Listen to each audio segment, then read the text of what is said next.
Okay, today we are going to do the 2017 version of the Wildcat logo.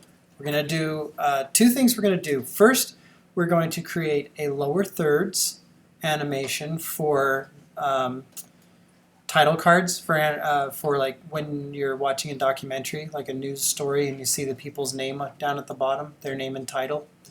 That's what we're going to make first. And then we're going to build on some of the assets we used to make that and create a bumper, which will be used as a transition element going from one section of a video to another section of the video. Like in a news story, when they say, now we're going on location, you see the swirling logos. Or in like sports games where you go from the commentator and then you go down to the field where someone else is talking and you see this swirling graphic, and yeah, it's really just a transition. All right, so the first part, let's go make a new project, and for good measure, let's save this. And as always, I'm pretending that my desktop is your working drive, and then I'm going to make a new folder. I'm going to call this Web 3300, and then I'm going to create another folder called Logo Bumper Animation, and then inside there I'm going to make my After Effects file.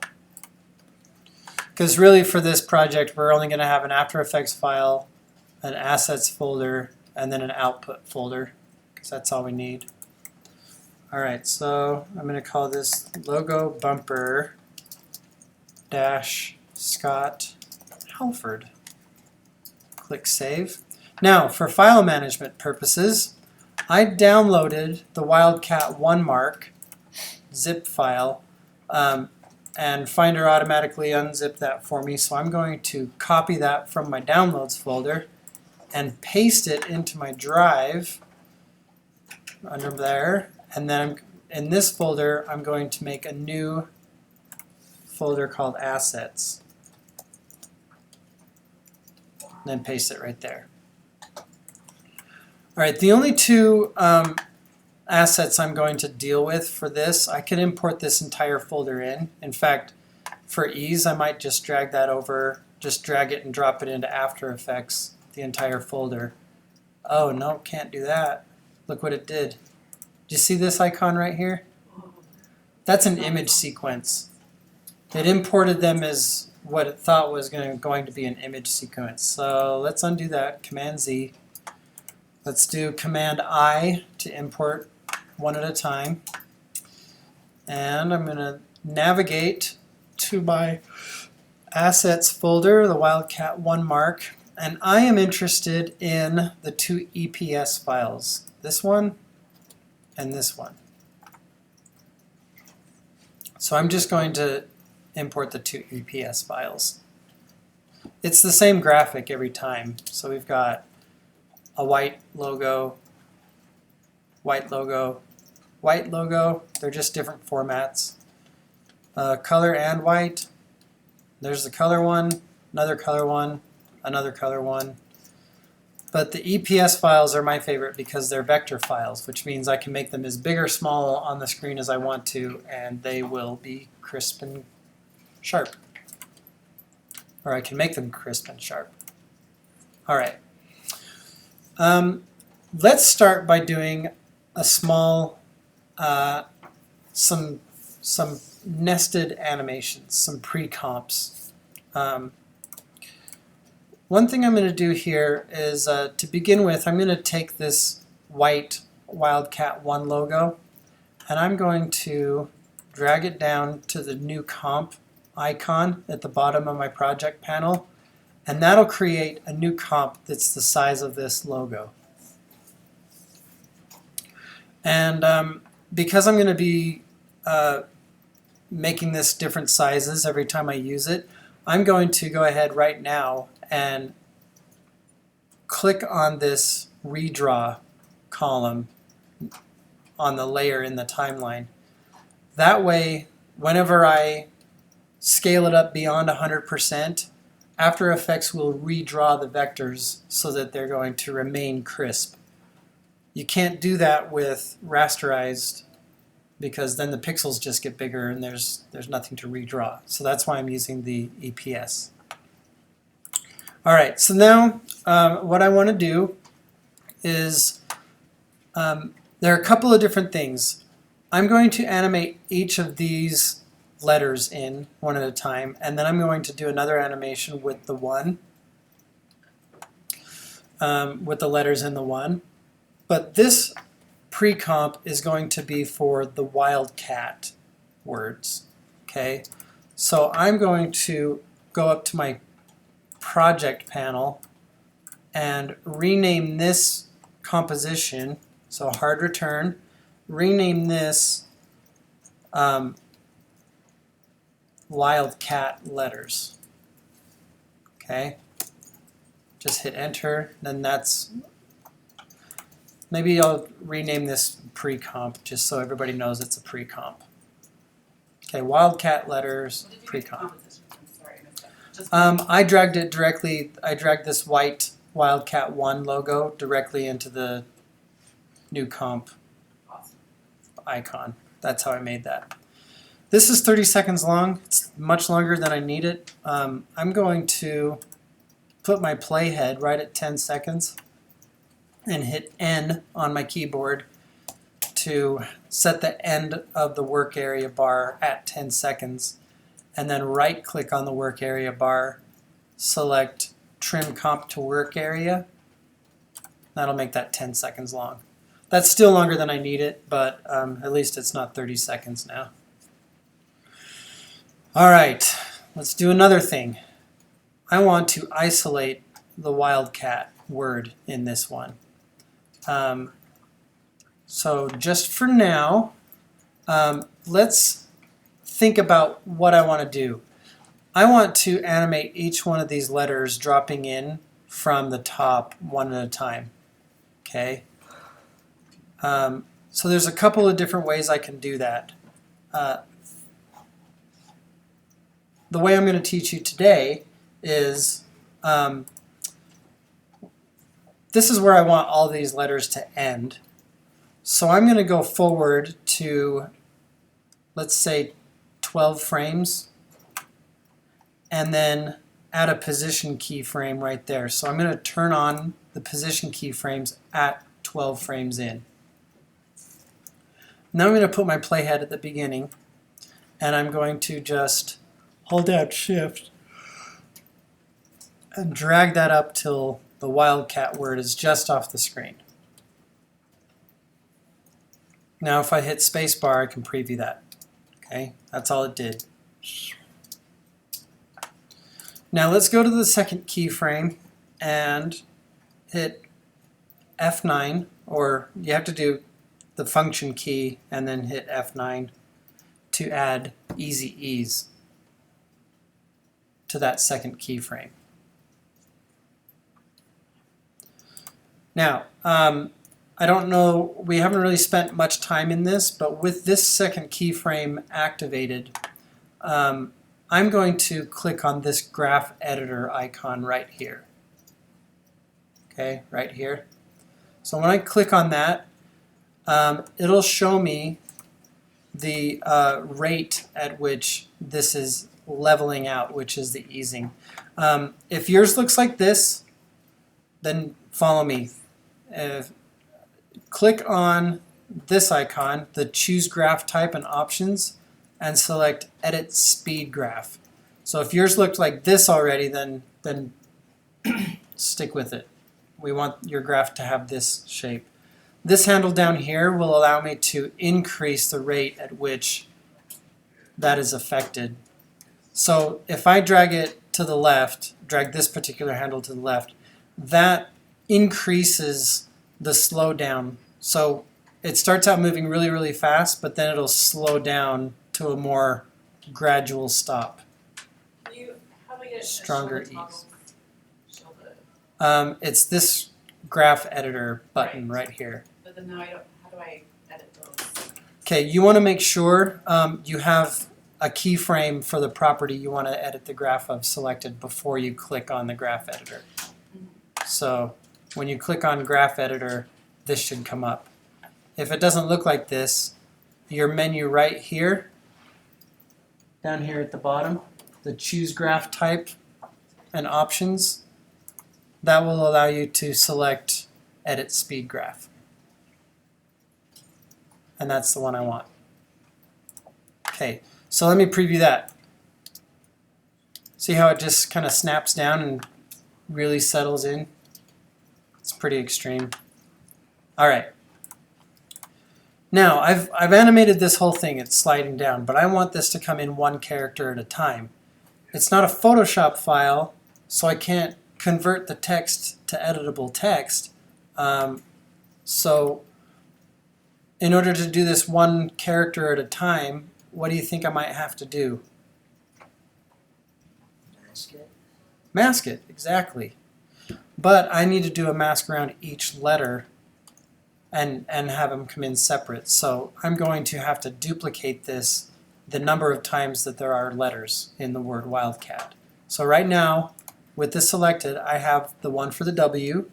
I'm going to hit Command D for I, do it again for L, do it again for D, do it again for C, do it again for A, do it again for T. So now I have a layer for each letter.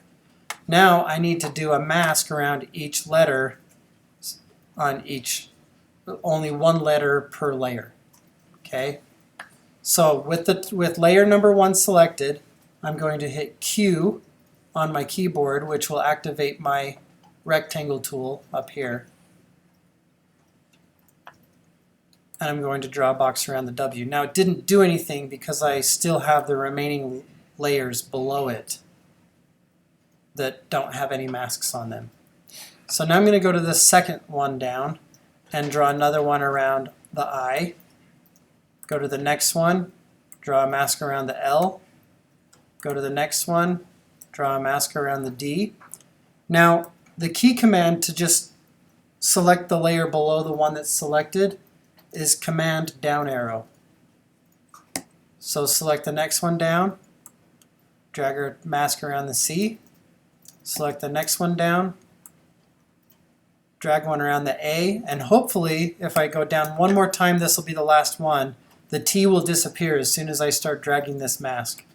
But I draw a mask around the T. Now we're left with just the words, or just the letters. And each one of these, as I drag my mouse over the different layers, is going to select a different letter. Okay? But watch what's going on. They're all still coming in at exactly the same time. So now what do I need to do? Hold on, I'm still doing masks. Okay, I'll pause for just a second so you guys can do the masks. Okay, so All right, so we need each of these letters to come in one at a time. So we need to offset the beginning of each one of these so that they'll come in one at a time. So let's let the W start at the beginning. Then here's video game time.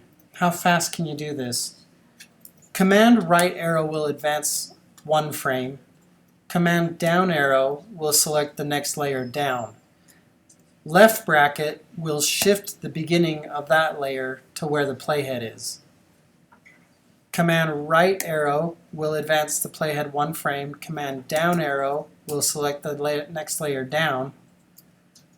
And then your left bracket will move that layer to where the playhead is. So watch how fast I can do this.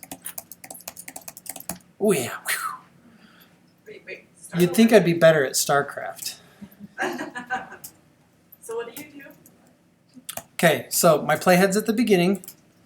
I need to advance one frame and then have the next layer, which is the I, start there. So I'm just offsetting the beginning of each letter one frame. So if I go forward and then down to the next layer, forward and then down to the next layer, shift it over using my left bracket. Left bracket. Yeah. Is it just left bracket or is it command left bracket? Just left bracket. How do you go forward? To go forward a frame, command right arrow. Or page down. I don't know. With my fingers already on the arrows, I don't like to have to go up and down to page up and page down. All right, so now watch what's happening. If I hit spacebar, they're kind of coming in one at a time. Fun, right? Okay, we have the Wildcat words. Let's do another pre-comp. There's a reason why I'm going to do this in three parts. So let's drag this down. Same thing, only I'm going to take this next one that I just made and call it 1 pre-comp.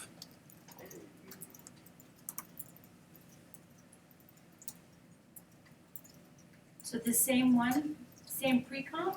Yeah, I used the same asset to make Oh, same another asset. pre-comp.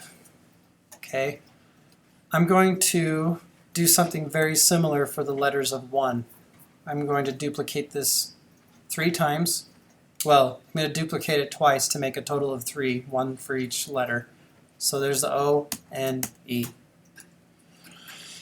So for this first one, I can't just draw a box because if I draw a box around the O, I'm going to get part of the thumb of this icon. So I'm going to have to use my pen tool to draw a mask around this one. So G activates your pen tool. I'm going to select the top layer so I can go top to bottom is left to right, just like I did with Wildcat, so I don't confuse myself. So I'm going to select the top layer, draw a mask around the O.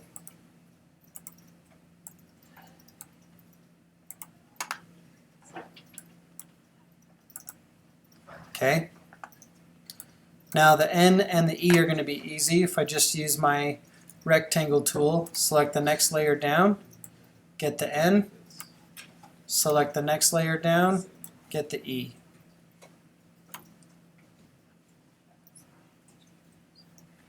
Now this time I'm going to do something a little bit different. I'm going to have the masks animate rather than the position. So let me start with the E and the N because they're going to be the easiest.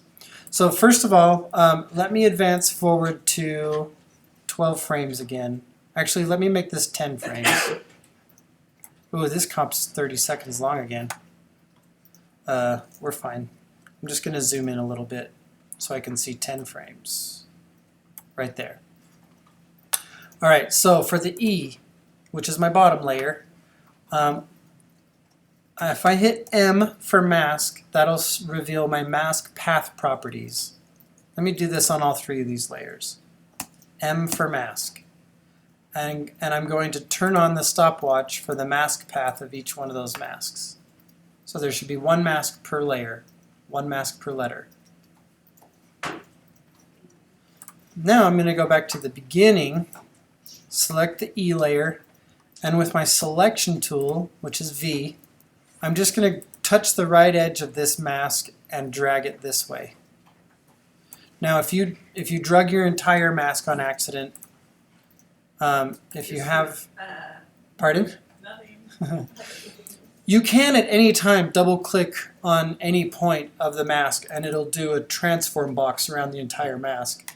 Then you can just drag it this way again. And it's the same thing. You can do it 1 point at a time if you want to. So drag it like that, drag it like that. Okay. It doesn't matter because watch what happens. The E's wiping on. Okay.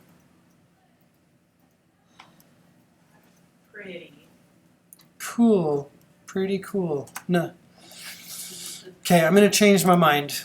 I'm already changing my mind. I don't want it to wipe in from the left. I want it to wipe in from either the top or the bottom. I want to have the O come in from the left. I want to have the N come in from the top. And I want to have the E come in from the bottom.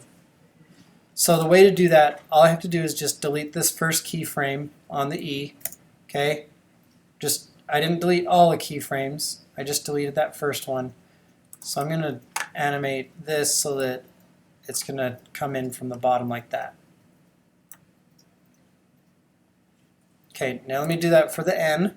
I'm going to select mask path and then just double click on it to have a transform box.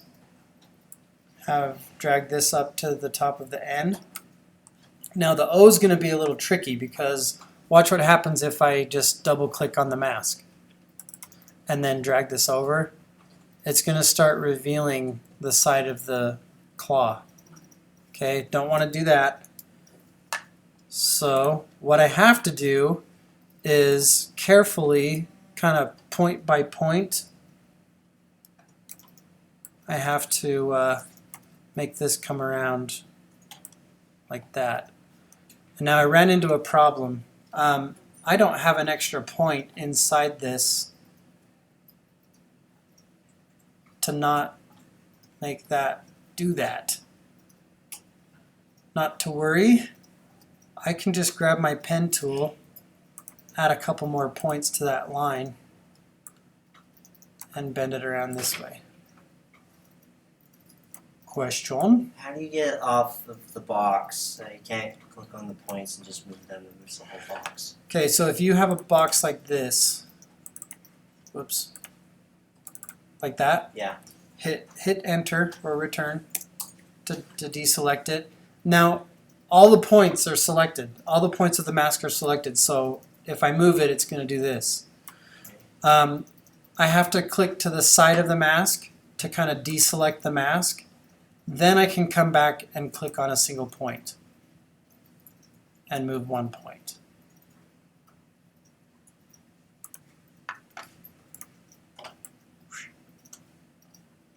That's kind of ugly, but I'll go with it. Now we need to offset this. Oh no, I'm going to change. So, question? Sorry, when I click off to the side, it just wants to make a new mask. Have your selection tool activated instead of your pen tool. Okay.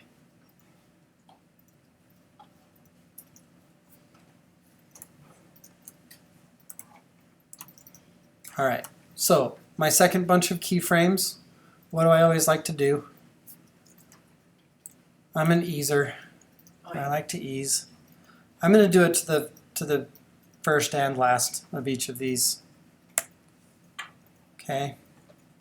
Now I'm going to go to my graph editor, and with all three of those mask paths highlighted, I'm going to draw a box around the beginning and, well, the beginning one, pull it this way a bit, do all three of those second ones, and drag it this way. What I mean by all three is when I clicked on the graph editor, I had the keyframes for all three of these masks selected, which means when I go to the graph editor, this graph is pulling on all three of these masks keyframes at the same time. Question? Yes, I'm trying to get my mask, I'm trying to move it out like you did yours, but it won't let me just select that one line. It's trying to move the whole box, and I can't get it to move back out again. Okay. So with all three of these, with easing on them now, I just need to offset some timing. So I'm gonna do this kind of visually. So because I want, when this O is almost materialized, that's when I want the N to start. And then when the N is almost in, that's when I want the E to start. Okay, so I didn't do that with any exact science. It was just based on how I want it to, how I want them to offset their timing. So check this out.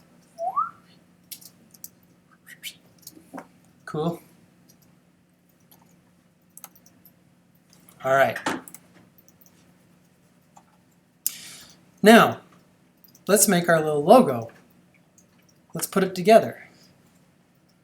I'm going to make a new comp.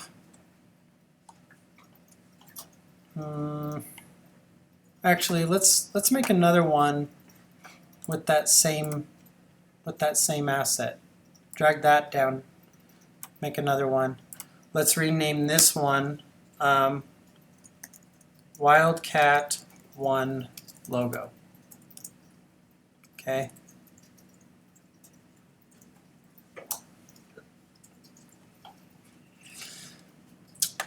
Now guess what I'm going to do?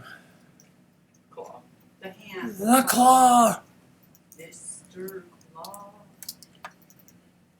Alright, Nobody else. and I'm going to treat this just as one object. So I'm going to draw a mask around only the claw. And then that'll isolate the claw. Now the reason why for every one of these, the reason why I created the comp directly from the EPS file was because now when I bring these nested pre-comps in, they're going to be the same size. And because I didn't move because the animations of the letters settled on their original position, the idea is when I place them all in a comp together, they'll lock up where they're supposed to be. So I did a little pre-animations. Now let's offset these again. I'm going to grab these two, move them over, and I'm going to have the claw position start off to the side. Whoops, I'm drawing another mask. So I added two position keyframes. One of them's at, so I'm going to make this one 10 frames, and then the other one's right at the beginning. And then what do I like to do to keyframes? This is a rule. I almost never leave keyframes uneased.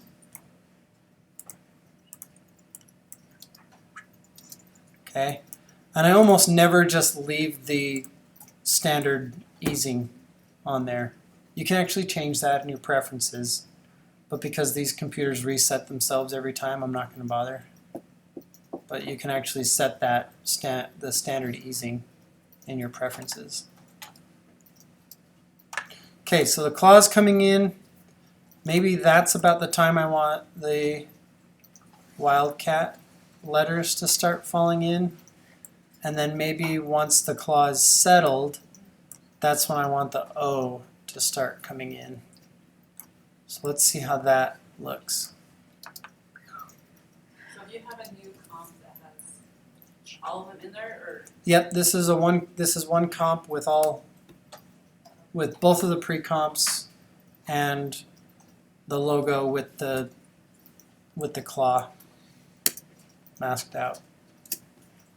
Okay, now on the Wildcat 1 pre-comp, I remembered to do the redraw on all this stuff, but I forgot to do it to the 1 pre-comp, so I'm going to turn that on for those 3 layers. Now, when I go to the Wildcat 1 logo, I'm going to do it to this EPS. Now, with these pre-comps, I need to do it to those pre-comps also because that tells After Effects that everything inside that comp needs to be redrawn. Okay, so with the redraw activated for every layer, now I can put this pre-comp in to another comp and scale it up infinitely and it'll be crisp. Okay? Otherwise, whatever layer did not have the redraw on it will start to get pixelated because it doesn't realize it needs to redraw a vector. All right, so we've taken this logo and we've turned it into the Wildcat 1 logo animation. Now we can drop this in anywhere we want. So now let's create a 1920 by 1080. Let's make this one 10 seconds long, save myself a step, and I'm going to call this lower third. Click OK. So now when I drop the Wildcat 1 logo, this is probably a good time to start doing some folder organization, right? I'm going to make a folder and call it pre-comps. And I'm going to take the 1 pre-comp and the Wildcat letters pre-comp, drop them in there. Then another thing I do is on lower third, I'm going to do an underscore, which means this is one that's going to be rendered.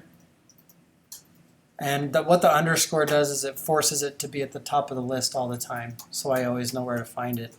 And I'm going to make another folder and call this one assets. And put those in there. All right. So my lower third. First thing I'm going to do is drop my Wildcat 1 logo into the lower third. And right now, that's pretty big. I don't need it to be that big. What I want it to be is somewhere inside title safe.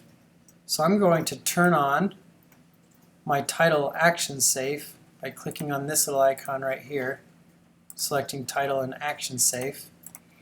And I'm going to make it much smaller than that, because if you imagine someone's head is probably right here talking, a logo that big might start chopping into their chin a bit. Question? Could you pause a second? I'm really behind. Okay, now let's bring in an image just to have a reference, a frame of reference as to where this lower third might be appropriate, because I think this graphic's a little bit too big. So I'm going to hit Command I. I just went to Google Images and did a search for my man Bernie. And I'm just going to set him in here temporarily and set him to the comp width. Okay, so this is actually a pretty good example of where you would see an interview close-up.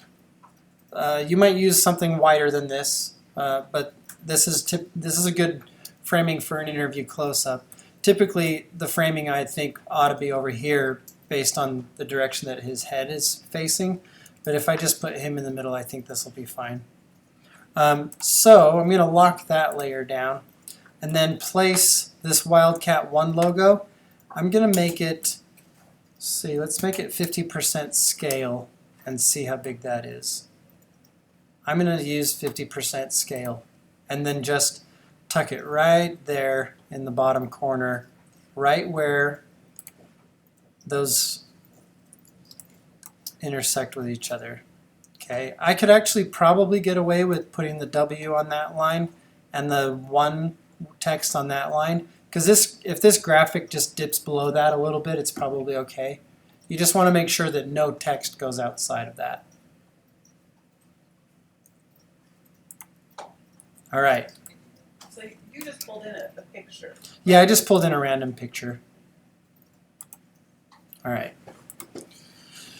Bernie 2020. Okay, let's go and make some text. All right, so right now we have this little logo just materializing on there, right? Does that look cute?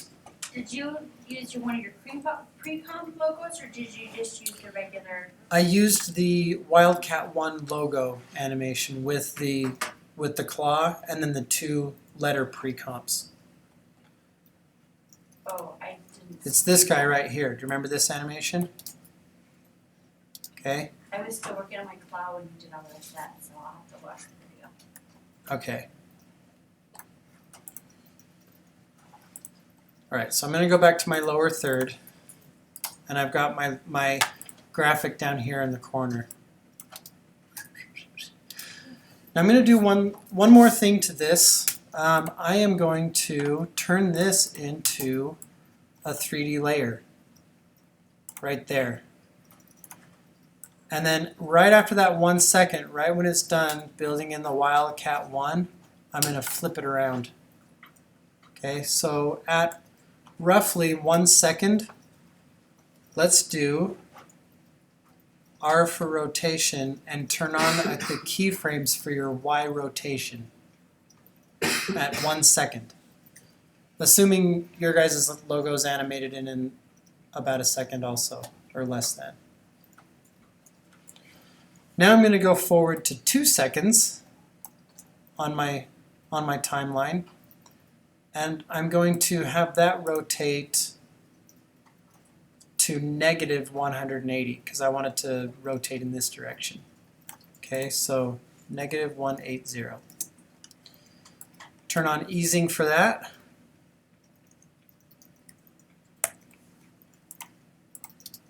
Now it'll flip around. Why would you do that? Here's why. Because right here, see right on this frame, when it's almost directly facing the camera,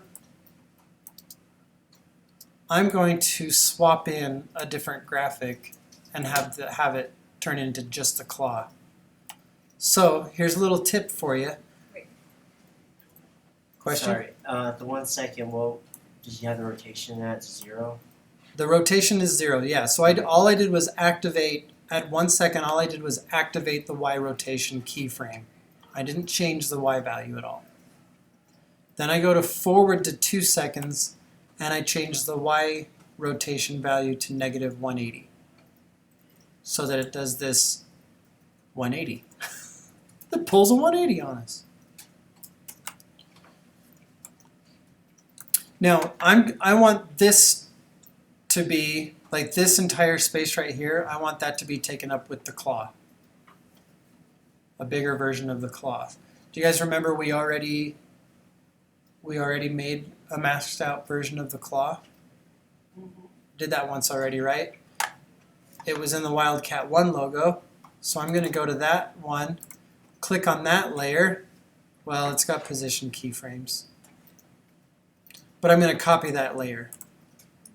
Copy it, Command C, go back to my lower third layer, Command V, and that'll paste it right there. Now I have some position keyframes on here that's moving it in. Let me get rid of those. Let me make sure it's on the screen first, but I'm just going to turn off the position keyframes. And then I'm going to drag this down to the corner right here. Now it's a little bit big, but see where my anchor point is on this layer? It's right here off to the side. That probably doesn't matter right now because I'm going to parent it to the Wildcat 1 logo, so it'll match the rotation. But if I wanted to rotate this on its own, I'd probably want to put that anchor point in the middle of the palm of the claw. So I'm going to do that anyway. Using the Y key, which is the move behind tool, I'm going to grab my anchor point and just kind of put it somewhere closer to the middle so that that object becomes more of an anchored in the center object. And then I'm going to just manually hold down Shift and grab the corner of that and make it a little bit smaller so that it's not too overwhelming, and then just drag it down here over the top of that. Now, let's go to after the Wildcat 1 logo does its rotation around. So anytime later than 2 seconds, this is where I need to establish my parent-child relationship, and I'm going to drag the pick whip of the new claw logo and have it follow the Wildcat 1 logo. Other thing I need to do, I probably should have done it first, is I need to make this layer 3D also. Yeah, I should have done that first. Okay, I'm going to undo that 2 times.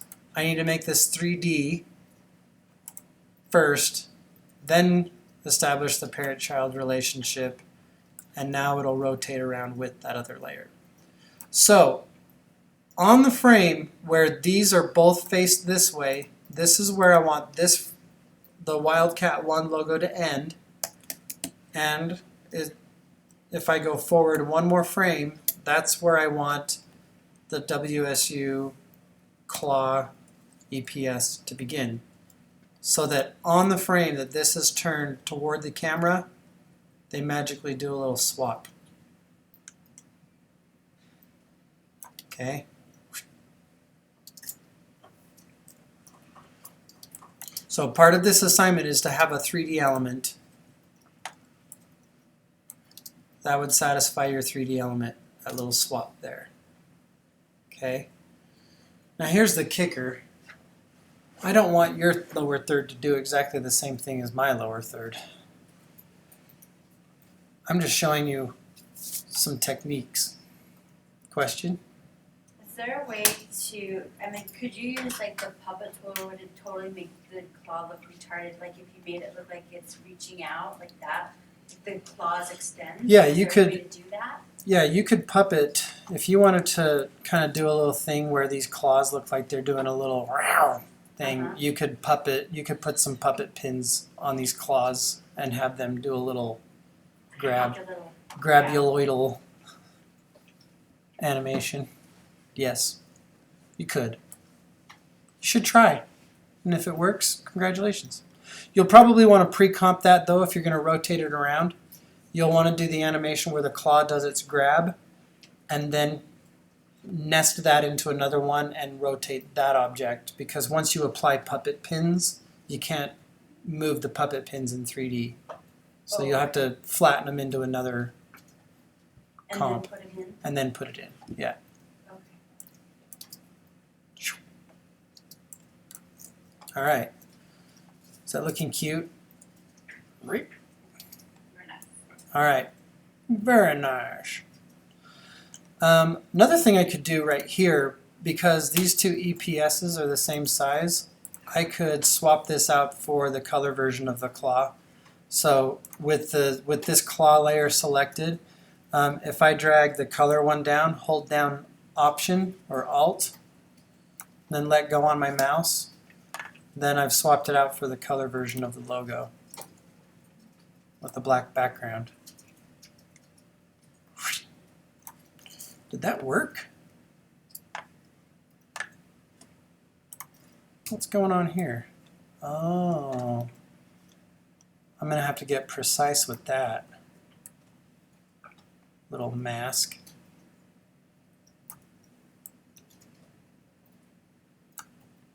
Because see, the O doesn't have like a extra space around the claw before it runs into the O. So I just need to be a little bit more careful with that mask going around the thumb claw. That's all. No biggie. Or you could leave it white. I don't care. All right. So now, let's make some shape layers. Do some shapes. In the past, I've taught this using more solid layers with masks, but I'll teach you some more shape layers later. Let's do it the easy way.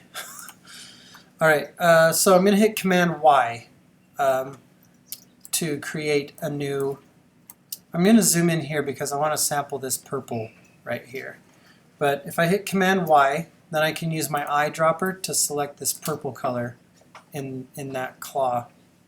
I could also have selected it from here. It's the same purple color. So now my whole screen's purple when I click OK. Don't like that. Actually, I just need to put that down here. I just need to put it under there.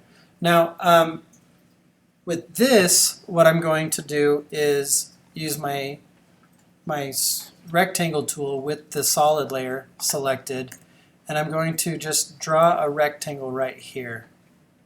So there's my first rectangle. Then I'm going to, actually going to duplicate that, but replace it with another solid layer. So here's another key command for you. With this, with the second solid layer selected, if I hit Command Option Y, oh no, sorry, that makes an adjustment layer. It's Command Shift Y.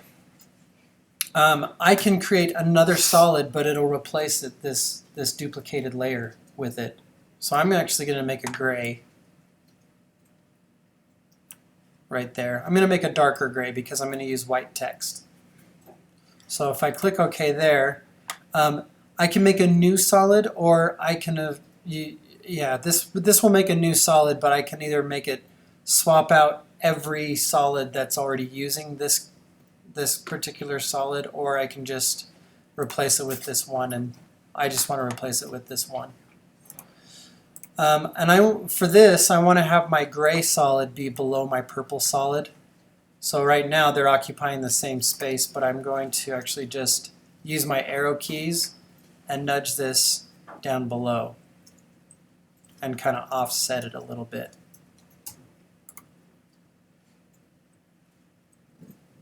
Is everybody with me?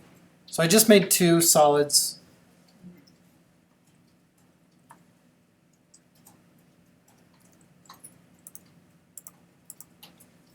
All right. Now another thing I'm going to do is I'm going to change the opacity of both of these solids slightly. This is just me doing some design because I want it to be sort of see-through a little bit.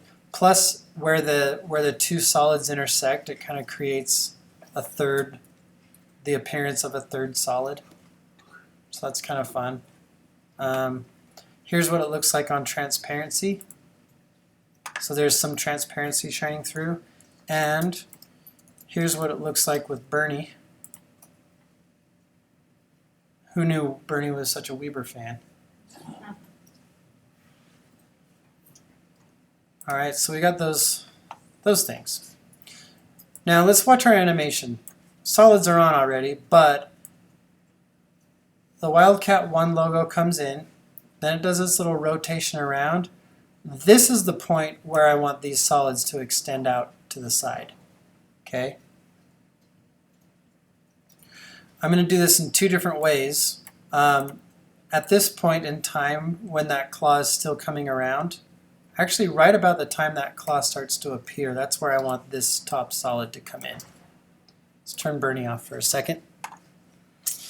And I'm going to add, there's two different ways I can do this.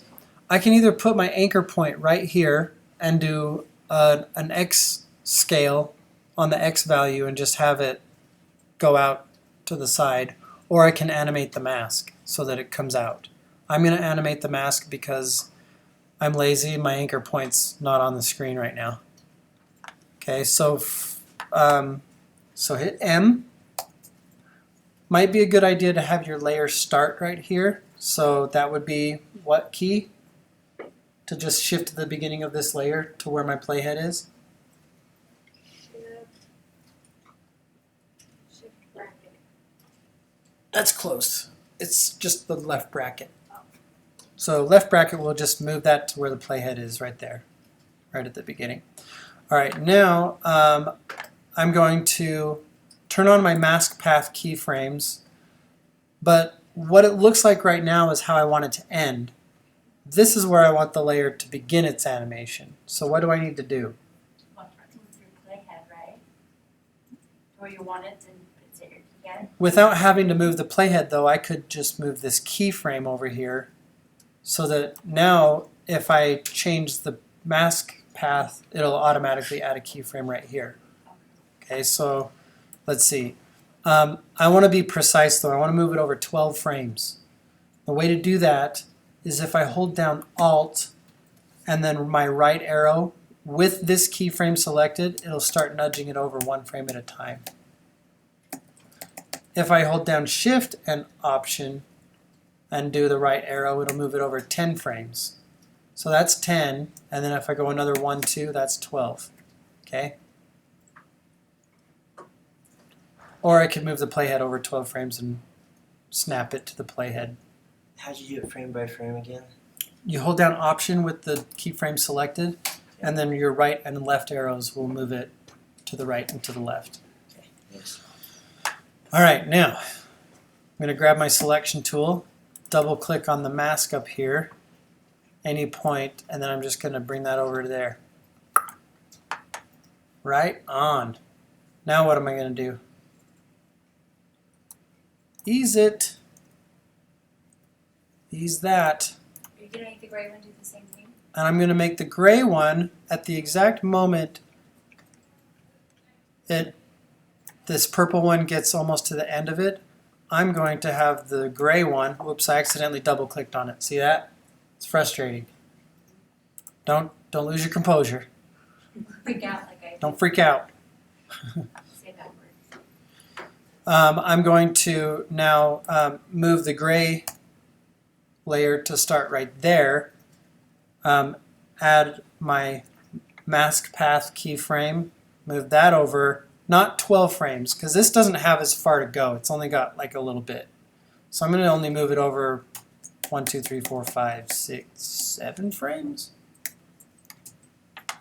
That's arbitrary. Double click on that, but I'm going to have it drop down for this one. Add easing. Command or F9 is your keyframe to add the default easy ease to the keyframes. And then that'll drop down. Okay. Do you like the way this Wildcat 1 is appearing on screen? Is it very, well, it looks good against his black coat. What might help it?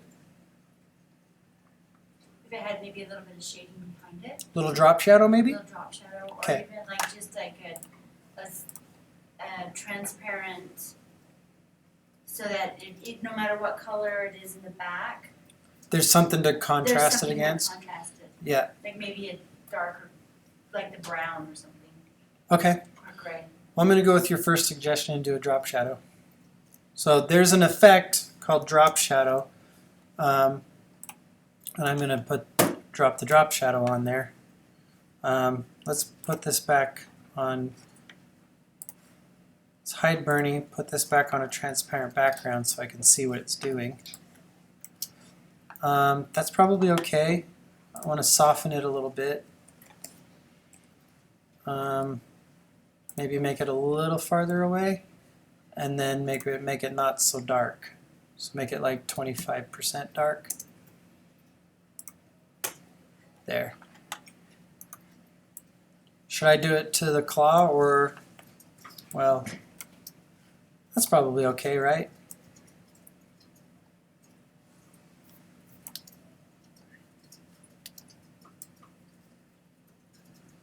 Ooh, I have an idea. See how it's kind of clunky, like the purple layer is coming in, and then it's waiting, like the gray layer is kind of waiting for the purple layer to come in before it's dropping down. Let's make that happen a little earlier. Have it drop down a little earlier. But let's add some scale to it. So if I add a scale keyframe there, hit U so I can see both of those, I'm going to drag this one out to the right because that's where I want it to end. The first keyframe I added was where I wanted it to end, but my playhead was in the beginning of the animation part. So anyway, I hope you guys are kind of getting why sometimes I do this. Like I just leave the playhead where it is. I set a keyframe and then I move it to where I want it instead of, it's just a shortcut rather than moving the playhead and then adding the keyframe and then moving the playhead back. I just find it to be a faster way that I've gotten used to. All right, so I unlinked the scale settings so that if I drag this first value, it'll shrink that one in on itself. Then I can have it kind of simultaneously growing sideways while growing down. Let's see how it looks. All right, I'm going to add easing. Always easing.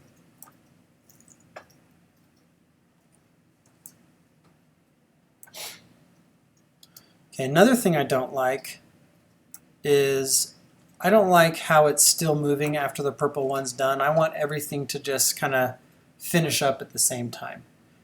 So I'm going to move it so that these two keyframes line up with this last keyframe so that even though it's starting later, they're at least finishing at the same time.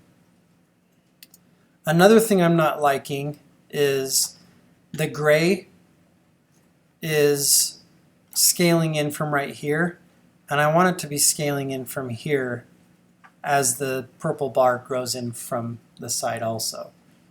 So the way to do that is I actually need to find the anchor point, which is right here. Select Y, hit Y to activate your move behind tool and then move this anchor point over here so that that'll be where that scale begins, right there. So there is still some offset in the animation, and they end up at the same time. I still don't like it. Let's see. I spaced them out a little farther. It looks a little better. I'm going to space them out even a little farther. And I'm going to go into my graph editor with all these keyframes selected and zoom in, try to grab this handle so that they all drag out to the side. I missed one. There we go. Let's see if that does what I want it to do.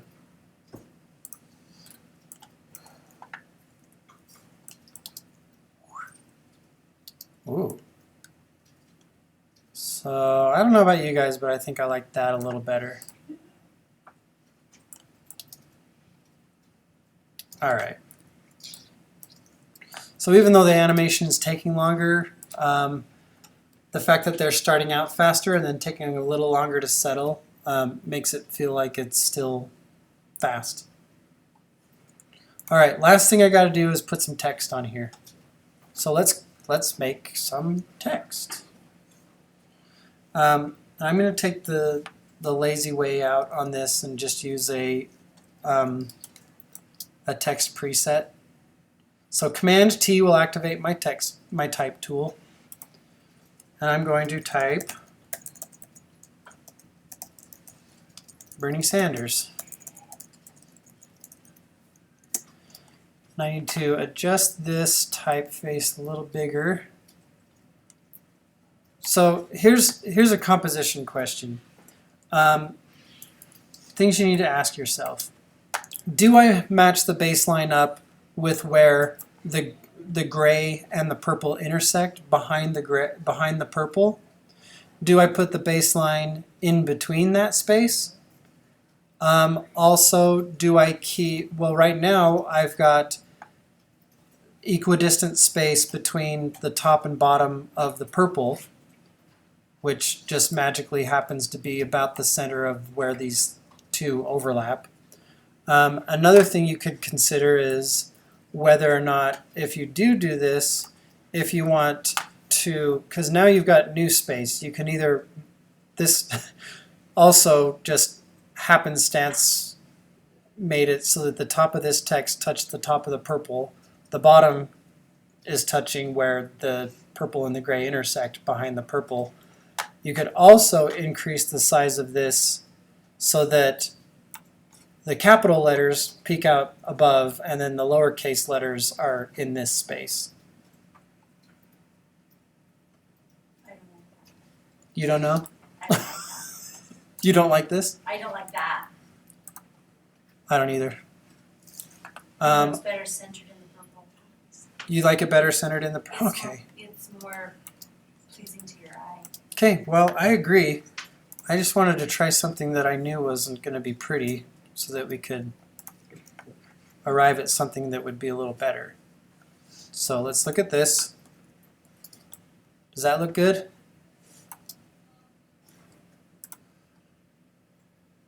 Okay. And then... His title in the gray. And then yes, I'm just going to duplicate the Bernie Sanders text, and I'm going to make this smaller, usually, sometimes maybe even a lighter typeface. Make it purple. Oh, you think?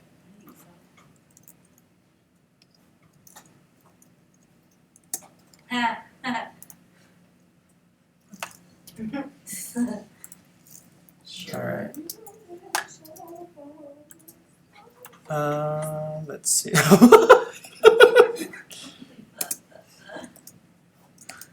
All right, let's make that 30 points because this one is almost 60 points. All right. So honestly, it won't happen, but it is fun to, talk about. I'm going to say it won't happen so that I'll be like all the people who said Trump wouldn't be president and then he ended up becoming president. So if I like vehemently say Bernie will not be president 2020, maybe it'll actually make it happen. It's not going to happen. It really won't though. All right, so we have this down here. We had one vote to make this purple text. So let's see what that would look like. Any fans? You like it white better? It's a little bit easier to read. What if we made it white, but we didn't make it totally opaque? It was like maybe 80%, just like the others. So it's not as bright as his name, but it's still white. Yeah, it's a little bit You likey? better to read. All right, cool. So we have a lower third now. We just need to, I'm going to take the easy ray out on these text layers and do, go up to my effects and presets and type in bullet train. And then double click on it to put those keyframes on the Bernie Sanders layer.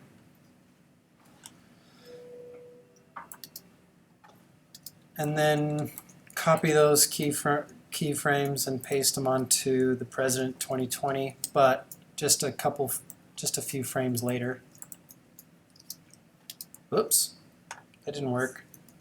Let me just do it by double clicking on bullet train again. There. Okay. Where are we at on our time? Oh my goodness gracious. Okay. This is going to be more like an hour and 20 minutes for this.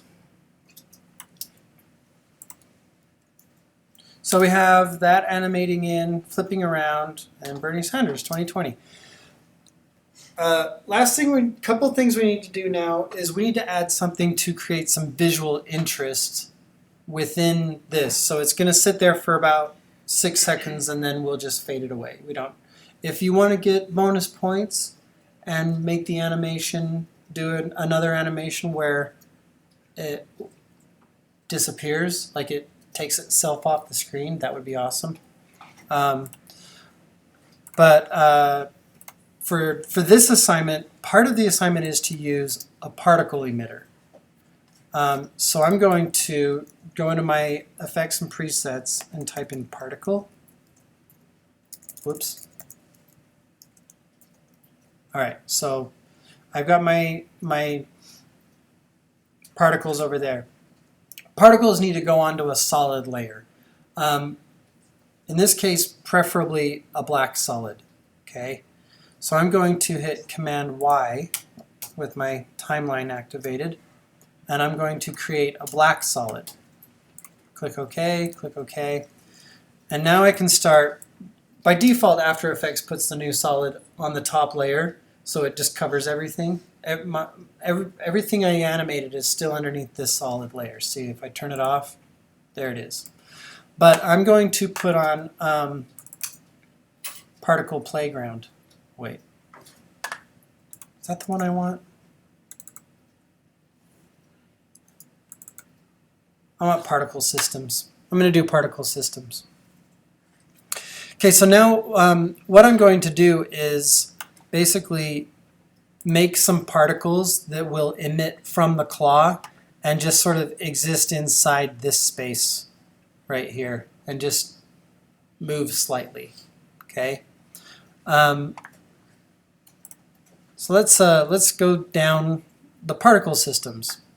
What's happening right now is there's a point in the middle right here where there are these particles being spewed out in a fountain style, and then gravity is taking over the particles and then it's causing them to drop down, and that's why you get this motion right here.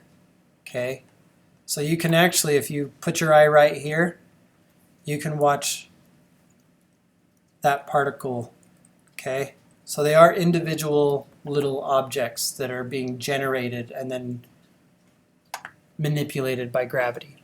So what I want to do is make my own thing happen. Right now, the birth rate is at 4, which is causing, if I increase this, it's going to be a heavier fountain. If I decrease it, it's going to be a lighter fountain. I'm going to put this at 1. And then under longevity, I'm going to leave it just at 2. That's in seconds, so that's 2 seconds. So let me twirl down the producer. The producer is the fountain generator. It's the nozzle of the hose, you know. So everything spews out of that. And you can make the generator itself wide. You can make it 1 point if that's 0, 0, or you can make it tall. Okay, so that's like the size of the nozzle that everything's shooting out of.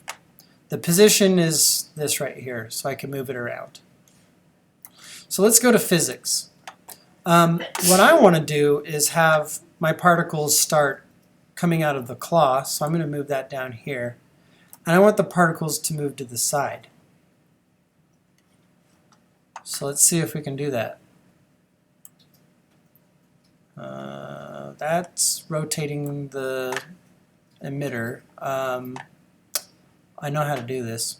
I'm going to do a 0 gravity. So what 0 does is it makes it like what it would do out in outer space. Velocity, I'm going to slow this down a whole bunch. So velocity, if I slow it down a bunch, they're not going to move nearly as fast. I'm also think what I might do is try doing a direction on this. That way, when I rotate this around, I can try to have the particles go in more of a sideways direction. And then extra would be how much it fans. So now I've got lots of these particles coming out. Now they're going sideways. Let's see how fast they're moving though. Let's watch. That's still pretty fast. Like It's like a snowstorm side. yeah, a sideways snowstorm going on inside here. So I'm going to take this velocity and put it down to like 0.2, a lot lower. I'm going to have the longevity last longer so that they can make it to the edge of the thing, and I'm going to drop the birth rate down to almost nothing.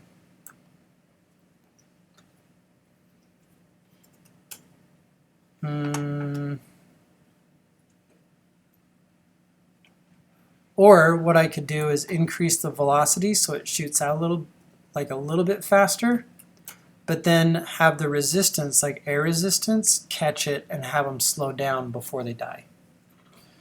Alright, so did some playing around with my physics. Let's go to the particle itself. Right now it's a line. There's all different kinds of things you can do. I'm going to do this shaded sphere. You can try whatever you want. Oh, I like faded sphere better. Faded and shaded. Bubbles. Alright, so these are all fun, right?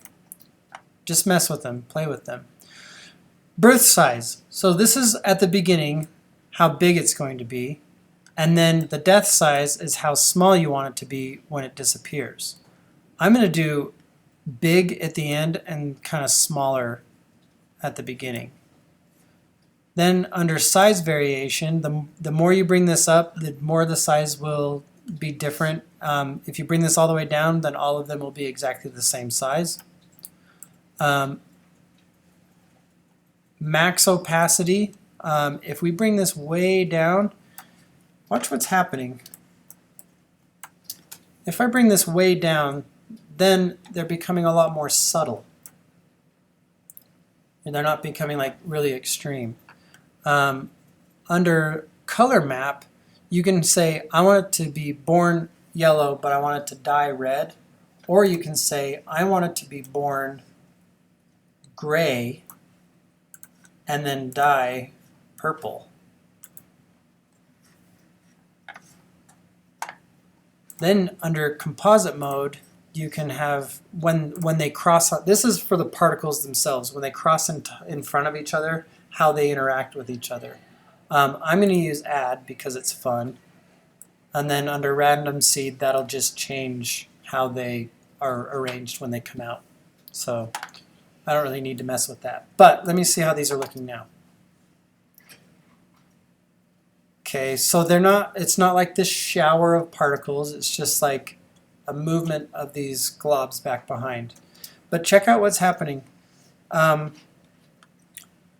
particles are outside, and I want them to look like they're inside. So how would I make sure that these particles stay inside this barrier?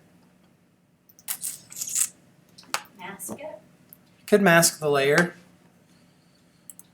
Yes, that's what I'll do. If I wanted to be really picky, I would duplicate these two solids, pre-comp them, use them as a track mat, so that the animation would line up and like. But I'm going to do this a little bit easier. I'm going to have the particle layer start where those start, so there wouldn't be any particles that exist before that anyway, so it doesn't matter. And then that's where they'll start coming out. So then I can just draw a mask. G whiz. G Willikers. Alright, so I drew a mask around it. That's easy, right? Now, let's just do a little blending to this also. Do an add. Then, hopefully, if I turn on my transparency, I still have transparency. Yes. Now, not that it's going to do anything to the letters because they're already white, but just to be safe, I'm going to put this back underneath at least the Wildcat one or the claw EPS. So I don't want the particles to be coming out on top of the claw ever. I want it to look like they're emitting out from behind the claw. So a little stacking order there. Now let's see what my animation looks like on top of my man Bernie.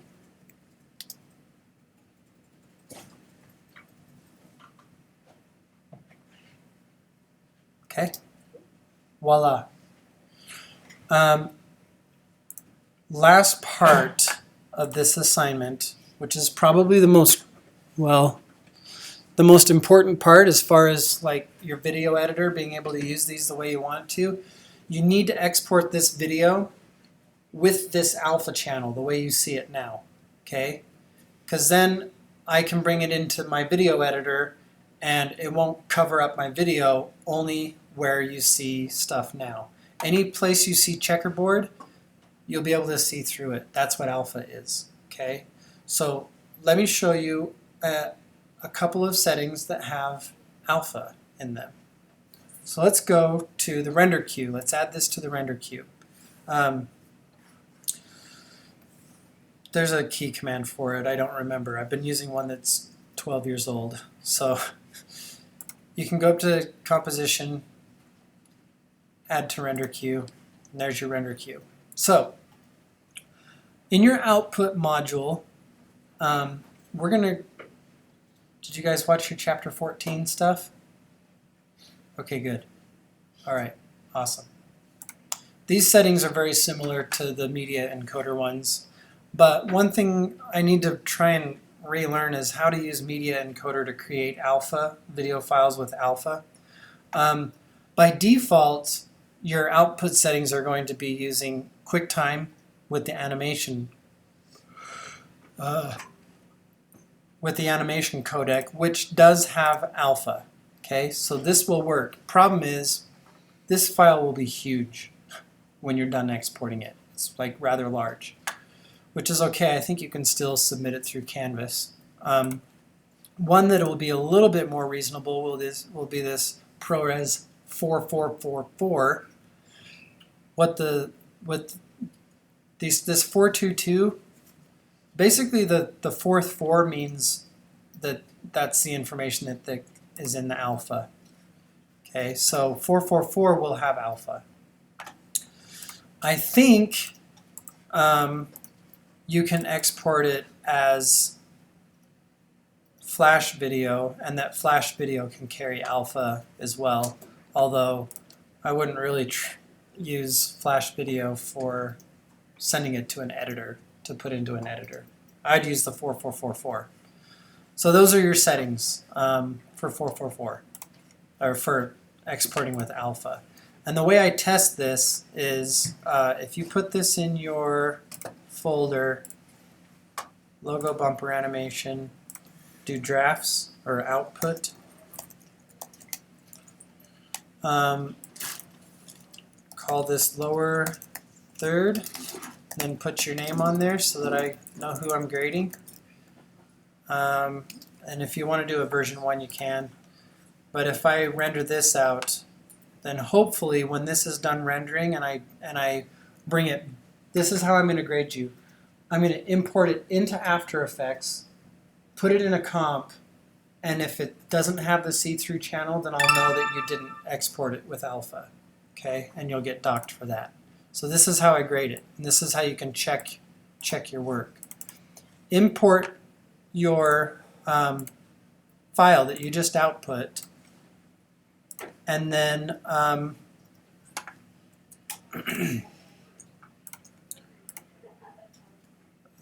no wait, place it on a comp and see if it has transparency. This is my video file we're looking at that I exported. Okay, so that worked.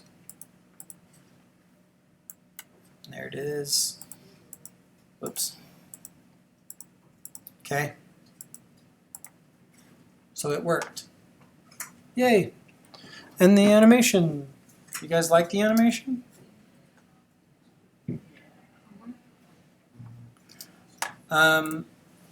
This animation actually goes one step farther than your assignment needs to. It would be fine if you just rotated this on, did some little shimmer across it, and then had some shapes come in from the back. This whole Wildcat 1 animation I did for you because I wanted to show you something extra. That is actually would be an extra if you did that for your assignment or something similar. But I wanted to create that because I'm going to use it for the logo bumper. Because it's a little extra animation for the logo bumper. We could add a shimmer across this, but I'm going to do that for the other half of the assignment because this lecture's gone long enough. All right, any questions about this? All right. You guys are getting ear fatigue from my voice.